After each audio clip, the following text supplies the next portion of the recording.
Welcome to the Shout Out with Sage show. Shout Out with Sage. Shout me out. And that's all I gotta say. So shout out and let's go. Hello. Hello.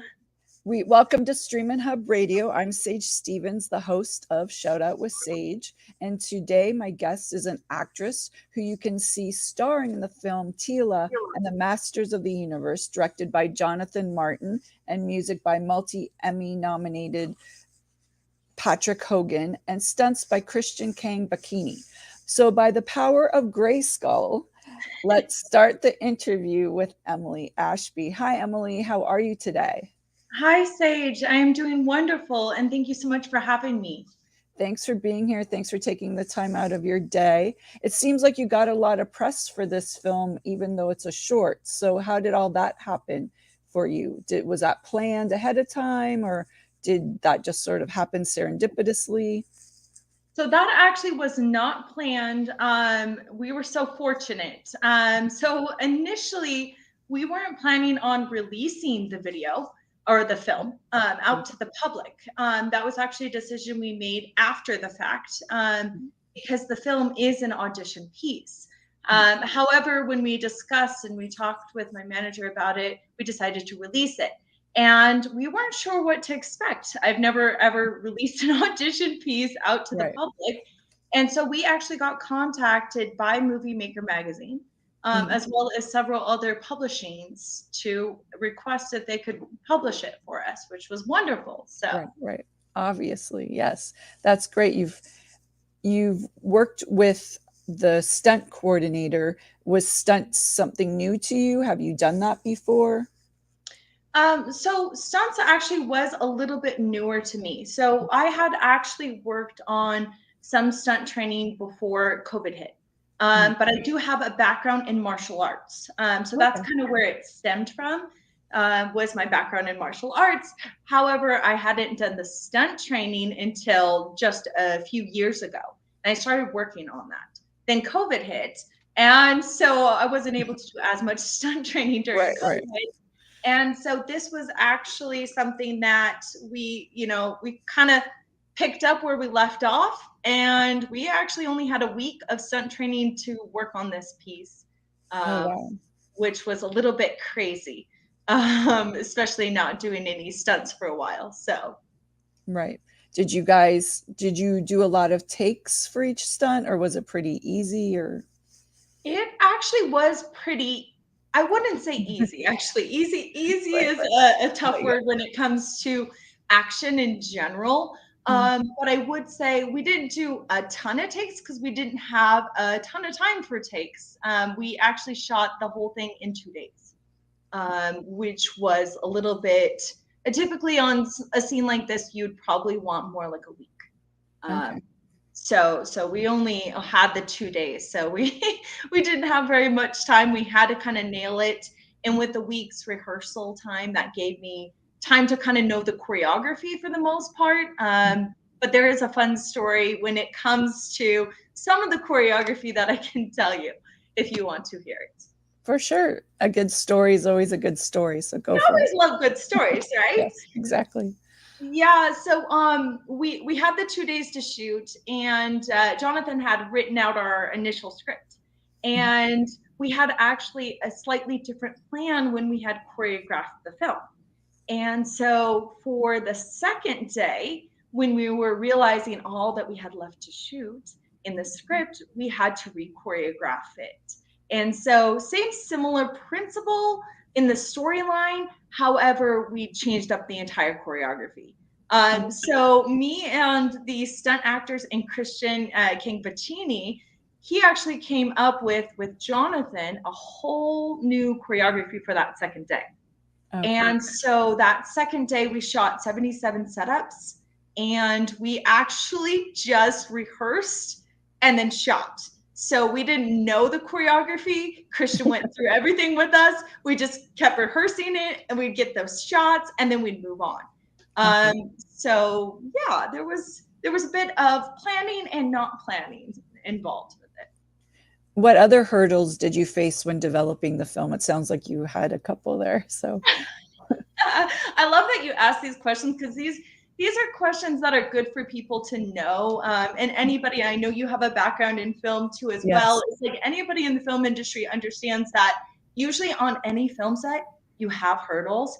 And for you at the end of the wrap, and you finally wrap, you're like, we got through it. Yeah, like it's like every day or every hour there's something that you have to overcome. Like there's always a problem. So you just have to like figure out how to keep moving forward and solving things as you go. And like really the premise for this show, like one of the reasons is for people, for beginners and novice filmmakers to, gain insight and information from people who've already done it. So yeah, that's why I always ask these type of questions of people. So. Yes, these are great questions to ask, and quite inspiring for people too as well. So as far as hurdles, initially, as you can see in the film, we have 3 other stunt actors. So we have Christian, we have Halem, and we have Elwin. And we had written the script that way, to have a fight of 1 girl versus 3 guys. Right. And so we lost our first couple stunt actors that had initially committed to the first role. And I always joke, it's because I was the one who was going to beat them up, and they didn't want to get beat up by a girl, right? I don't want to be that person, right? I want to be the person that triumphs at the end. So that's our joke. But so we had rehearsed with 1 actor, and then they just last minute said they couldn't. So then we tried to find somebody in just a couple of days. They said, for sure, I'll be there. Great, awesome. And then they decided they were going to pull out. And so another hurdle that we had, which was a really fun one, is we get to film and we're like, you know what? We're just going to go with 2 people. We're just going to have a 3-way fight. We'll make it work. Right. So we go out, and we are filming out in the desert near Nevada. It's where we filmed this. And so we go out there, and everything's fine and peachy. And all of a sudden the wind starts picking up. And it's a desert. We're in the middle of nowhere. There's sand everywhere. And it starts picking up, and the sand's flying everywhere in everybody's eyes. Nobody can really see. And it's affecting basically you're a Burning Man and you didn't know it. Yeah, we didn't have like the whole mask thing and the eyeglasses. Like we were underprepared, except for, what's funny is, and you can see it in the behind the scenes photos, but our director of photography, he had the most amazing Oakley sunglasses that like covered all the way his entire like eyes and everything. And he was fine. He's like, guys, I'm good. I can go all day, in the sandstorm. But so sandstorm hits, and we realize we're going to have to call it. We look at the weather for the next day. Well, not good weather. And we're like, you know what? We're going to have to find a whole new shoot. So we weren't really able to get much filming done other than the one Bruce Lee shot that you see where we're coming into me. And I put my hand out. We got that shot. And that's the only shot that we ended up using for the first film day. So we had to reschedule everything with that. Yep, that happens, unfortunately. So, but you kept going. You had fortitude. Your music was created by Patrick Hogan. How did that happen for you? How did that collaboration come about? Yeah, so music is actually created, I'll correct you on this one. Garrett Wonder did the music, combined with the sound design is Patrick Hogan. And like you said, multi-Emmy nominee. And we met Patrick through my boyfriend who directed, Jonathan Martin, the piece. We met Patrick through his film festival, Film Quest. And so Patrick comes to the festival, and we were chatting with him, and we said, hey, look, we're going to make a piece. It's going to be a really over-the-top audition, and it's for He-Man and the Masters of the Universe. Right. And he was like, yes, I am in. I love He-Man. I'm totally down. And he came in, and it turned out incredible. We were actually able to finish the sound design at the Paramount Studios with him and his team who worked on it. We have a whole slew of names in the credits for all of the team that worked on that sound design. But yeah, it was amazing. and incredible to hear it in the big studio where you actually hear sound at its finest. Right. So that was super incredible, and we really appreciate Patrick. When I watched it, there's like this like the sense of humor, the tone of it sort of reminded me of like it was an homage to like The Good, the Bad, and the Ugly or something by Sergio Leone or something like that. Was that intentional? Who came up with that? I'm so glad you picked up on that, Sage. That was totally intentional, and that was all Jonathan. So he was, you know, and Jonathan really grew up with Masters of the Universe. So he really has that background, but you know, he's envisioning, he's like, they're out in the desert, they're not at Grayskull, you know, and we have these different characters. Now, granted, these characters are not actual He-Man characters. The story behind that is because we were trying to obviously do this at a reasonable budget. We got donated a bunch of costumes that were actually in film.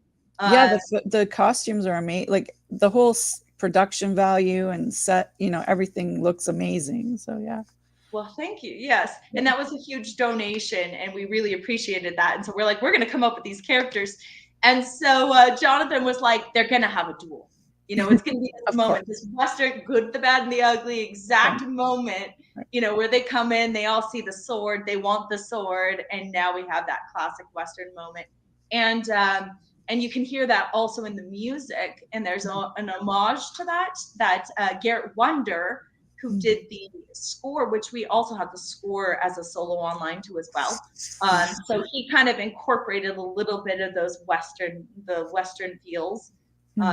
With that, and then also with my song, so each character has kind of their own song, and you'll hear it with my character, there is that Western undertone too, as well as my character is introduced. Oh, and I love the artwork at the end. Who did that? That was amazing. Like your credits look amazing as well. So I have to double check his name. As I was like, we have so many people, he's in the credits. Jonathan will beat me up for not knowing his name, but that's okay. I gotta give him a shout out. He's all the way from the UK, and he's worked with Jonathan on several of his films, and he also did all the CGI effects for us on this project too as well. So he did all of that. Yeah, yeah, I love the credits. They're really well done. What hurdles? What other hurdles have you faced? Like you're an actress, you're in LA, you're in Hollywood. So as an actress, what have you been doing lately? And how has anything good or bad happened to you? I love that you asked that too as well.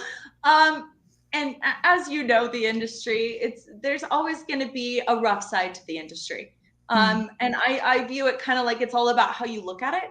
I definitely am a very positive thinker when it just comes to, you know, the process of being an actress, the audition process. I view it, you know, like you're going to have a bunch of different characters in every story, and you're going to try and give your take on that character, but you're not always going to be the right vision for that character in that story. And there's some things that you can do and some things you can't do. You just might not be the right look. And there's always going to be that hurdle, right, of kind of finding where do you fit into the story, you know, and really, you know, becoming those characters. That's always going to be a hurdle. I think for me too, as well, is it's kind of branching out of certain role types. And not that typecasting definitely can be a good thing. There are a lot of famous actors that are typecast, and you see them in similar type roles, but they're always working. They're working on great projects and so on and so forth. So I don't necessarily look at typecasting as a bad thing. But for me, I really want to branch out into the roles more action-based. As you see in this piece is kind of creating the female power and the action kind of figure type roles and powerful roles too as well. As well as I would love to branch out and even do characters that look nothing like me. And just do, you know, full makeup effects and really change my look and so on and so forth, as far as that goes. But as far as, you know, casting and stuff, I have a lot of really great people I've worked with, and, I'm getting cast and working with that I absolutely love. So I look at it like the more you work, the merrier. And I really appreciate all the projects that I've, been a part of and gotten to work on too as well. So, right. But it's all about that typecasting, right? Is what do you want to do with your career and how do you take it that way? Right. You mentioned that this was an audition piece. Do you want to give us some background on what that was for? Yes. So the audition piece is specifically created because we had a connection, and this was through my manager. And we were talking one day, and really how it came to be is, since my boyfriend is a big fan of Masters of the Universe and he grew up with it, he was looking at the Tila action figure, like the actual toy action figure, which he'll totally be so happy me telling everybody that he has a huge collection of toys. Through. I'm sure he's not the only guy out there who does that. No, so. I'm telling you, most filmmakers do have a collection of toys. We've kind of taken the stats on that. I want to say it's like 90% of filmmakers that have these toy collections. But yeah, so he's looking at this action figure and he's like, you look like Tila. You look like this character. You have the body type. You have, the red hair, the look of this character. And so we were chatting with my manager, and we know that they're making a live action film. And so my manager was like, wait a minute, I've worked with that casting director on several projects. Let's make her something really awesome. And this piece is going to be a piece for the character and for the role, but not only that, but also an action piece for me. Because, with an audition, that is a full production, right? And standardly, a lot of actors won't go to that extent. We wanted to have multi-purpose, right? Okay, we're going to create something that's really cool. They can't unsee me as this character, my take on the character, but also something that can be used to get me other jobs and roles within action too as well. So exactly. Why did you become an actor? I've always loved acting ever since I was a young girl. I started, my schooling had a musical theater program. In fact, we were kind of required to be a part of theater. So, I got very involved with that early on. But I also had an acting gig, which I don't recall too much because a lot of times we don't remember things from when we're 3 years old. But my mom actually told me this, and this is kind of a little bit of a backstory when it comes to action and what inspires me about that is I have an uncle that was in the Olympics back in 88 and 92. Okay. And his name is Dave Johnson, and he has a bronze medal in the USA Olympics in the decathlon. And so growing up with that, I would see my uncle, and he looked like a superhero to me, because he could literally fly with a pole, and you see those Olympians, you're like, whoa, that really is incredible. They're kind of superhuman. So I kind of had that, as a child. And my first actual acting gig was in a Reebok commercial when I was 3 years old. And my mom told me apparently I didn't want to say the lines how they wanted me to. And so they would feed me all these cookies. They kept feeding me more and more cookies. Say the line, and I would kind of coax them. And then apparently they had to pay for me for 2 days because I didn't want to say it the way they wanted to. And I told my mom, I'm a clever girl. I was just making sure we got all the money. So that was wanted to have artistic license, right? Exactly. Yeah, exactly. So that was my first ever experience that I don't really remember that much. But then growing up, I was involved with musical theater. But for me, and I really enjoyed theater, but I will say the stage is very different than film. And part of what I felt, I kind of had a fear of the stage. I still went out and experienced, but I wanted to do more lead type roles, but I was just being on stage. I'm like, everybody's watching. I would get that fear. But then one day I was thinking about it and I was like, why haven't you tried film? And so that's what kind of got me into, hey, I'm gonna try out film. And so I started doing acting classes and completely fell in love with film acting. I And not that I won't ever go back to the stage, because I keep thinking, you know, maybe one day I go back to the stage. But you know, having full training definitely helps me, but film is definitely my love. Well, yes, theater, you know, the show must always go on, even if something happens. So film, you know, it stops, starts. So it's a little less intimidating, I think, maybe. So maybe that's why. Yes, yes, yes, exactly. Definitely. What is the biggest piece of advice you'd give to someone that was starting out to be an actor? That's a good one. My biggest piece of advice would be, don't be afraid, and don't worry about what other people think of you. Do it because you love it, and fall in love with it.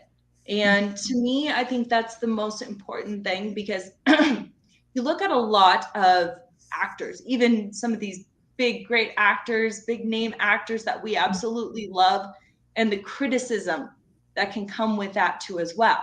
Right. You know, with any of the performances and all those kind of things. And I think what's most important is, sometimes people are afraid of what other people are going to think, or am I not going to be good enough? And at the end of the day, if you have that mindset, you won't be good enough, because you're holding yourself back.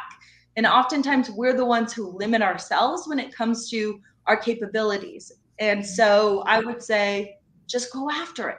You know, try it out, do it. And don't ever be afraid that you're not going to be good enough. Don't limit yourself. Don't set those limitations on yourself. Push yourself further, and know that it takes time. It really does take a lot of time and a lot of effort and a lot of grit. And you got to keep going at it. You know, you can't just be like, well, haven't won an Emmy and it's been 6 months, you know. Right. Well, you know, just keep going at it. What would your biggest tip be for someone who wanted to be an actress in LA? My biggest tip would be, surround yourself, you know, get in with a good group of people. I think that's really, really important. And continuing to expand your network is really, really important.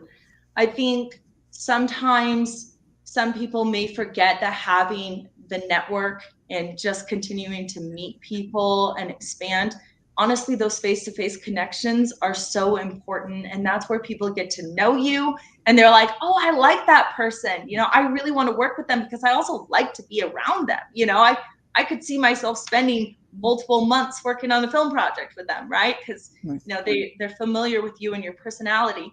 I say, get in with some good people, keep expanding your network, and then also get some good representation of people that believe in you, that are really gonna, you know, root for you and work hard for you in your career. You mentioned that you have an agent or a manager or both. How did you get that? How did that come about for you? So with my manager, in fact, it really comes down to my network and meeting good people who really, you know, want to help you out. Wendy was involved. Wendy introduced me to, and you know, Wendy Binge, a mutual friend. She introduced me to my agent, as well as my manager too as well.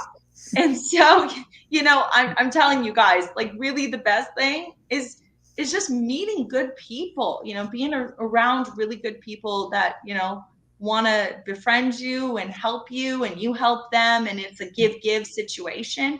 But yeah, she introduced me to my manager, and I also think it's good and important that you meet with whoever you're wanting to get represented by, and make sure that, you know, you have a good connection with that person, because it is a collaboration. You know, when you're saying, hey, I want to work with you to, you know, expand my career, and hopefully that's for the rest of my life, you know, my whole career, that's a big decision, right? And so you really want to have somebody that's rooting for you, that works well with you and understands your goals. What do you love most about the entertainment industry?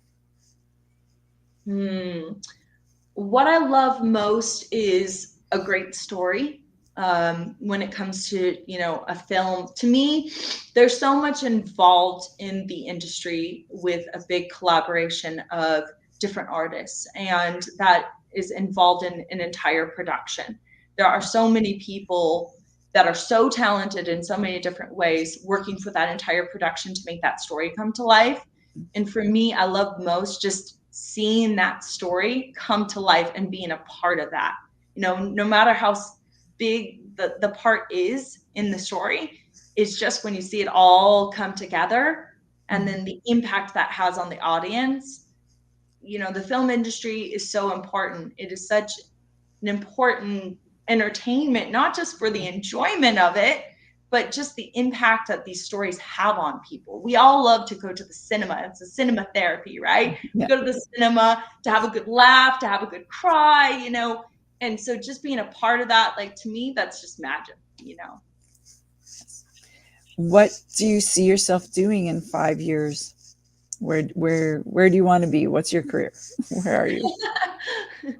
Such a good question. Interview questions, right? So in 5 years, obviously I would love to see myself still, acting in films, taking on some big, wonderful films and projects.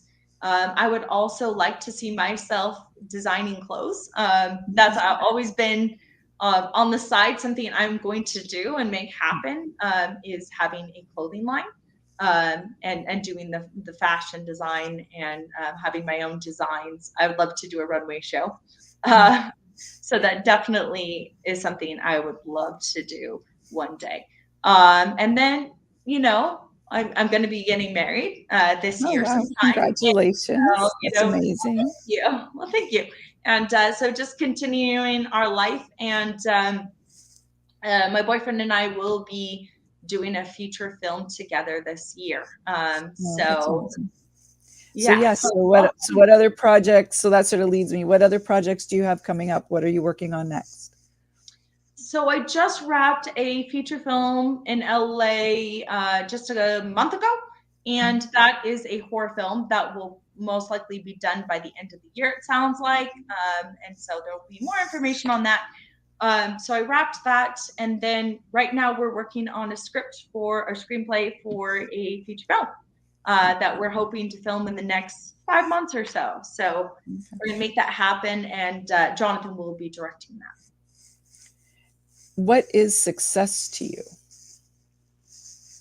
Ooh, such a good question, Sage. I know. I'm sorry. Everyone always, whenever I ask that one, everyone sort of gets, they're like, whoa, wasn't expecting that. Well, that's deep. That's so deep.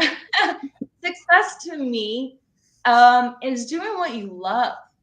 And that's a very broad answer, but I view it in the way of, if you're doing what you love. So for me, being on any film set, working on any project, to me, each one of those is a success to me. It's a new experience I have. It's a new character I'm developing, a new part of me that I'm realizing with each story that I am a part of. And so I view it just doing what you love. When you're working and you're enjoying what you're doing, to me, that's success.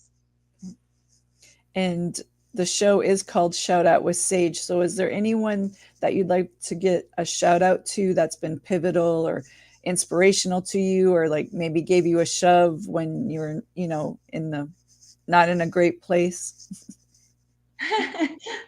Well, definitely. I have a lot of people to shout out. I feel like we could be here another half an hour. But speaking of network, for me, definitely my boyfriend, Jonathan Martin, has been a huge person that has really pushed me.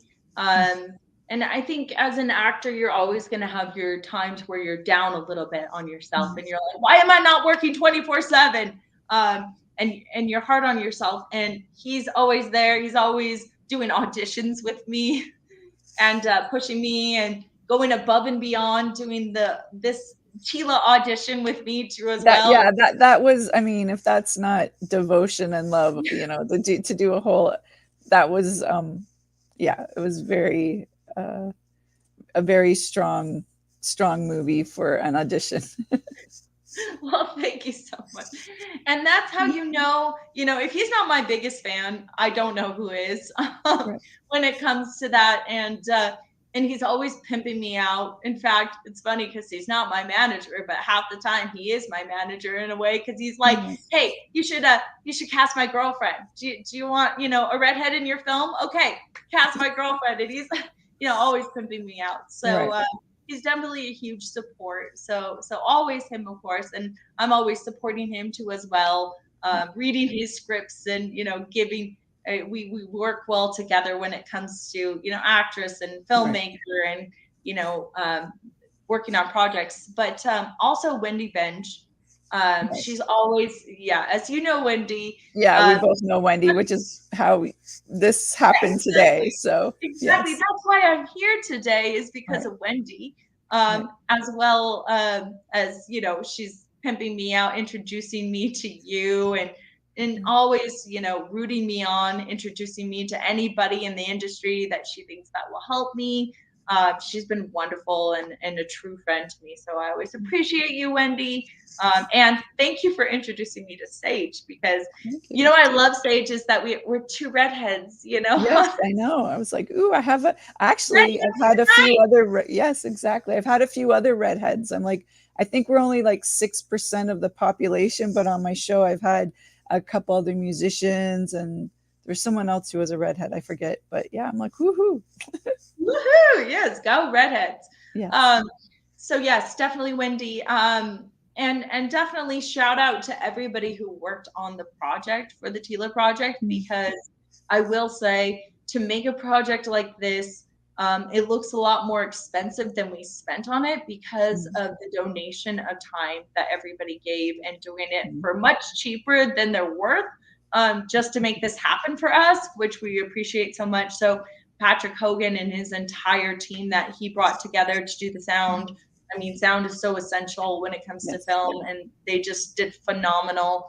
As well as Garrett Wonder, who did the score for us, which is just absolutely gorgeous. And he also, Garrett worked on the CW Supergirl. He's worked on a lot of Netflix films too as well, including Slumberland.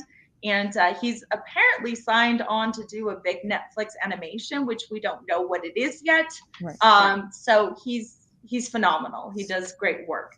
As well as Christian Bacchini, who came all the way from Italy. It just so happened because he lives out in Italy, to work on the choreography and do the stunt acting for the entire film. So we really had a lot of really great people just come in and collaborate on this, which was phenomenal. So it's an amazing piece. So I mean, it takes a lot of work to do anything. So you should be very happy with what happened.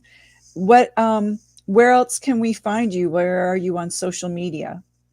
Yes. So I am Emily Ann with an E, Emily Ann Ashby, on Instagram, as well as TikTok, as well as I do have a Twitter, which I hadn't really used Twitter before, but I tweeted out the Movie Maker magazine. So I'm finally getting some followers on Twitter, which is great, because I've just never really known how to use Twitter. I'm like, what do I tweet? I don't really know. So I am on Twitter too as well. Emily Ashby. And I am on YouTube, but you can also see more of our work together at the Bohemian Industries YouTube, which is where we have the Tila audition published. Okay, great. Well, thanks so much for being here today on Shout Out with Sage on Streaminn Hub Radio. It was great chatting with you and learning about your career so far, and the movie. The movie was like so good. I can't say enough about it. Tila and Masters of the Universe, and let people know where they can find it again on the internet.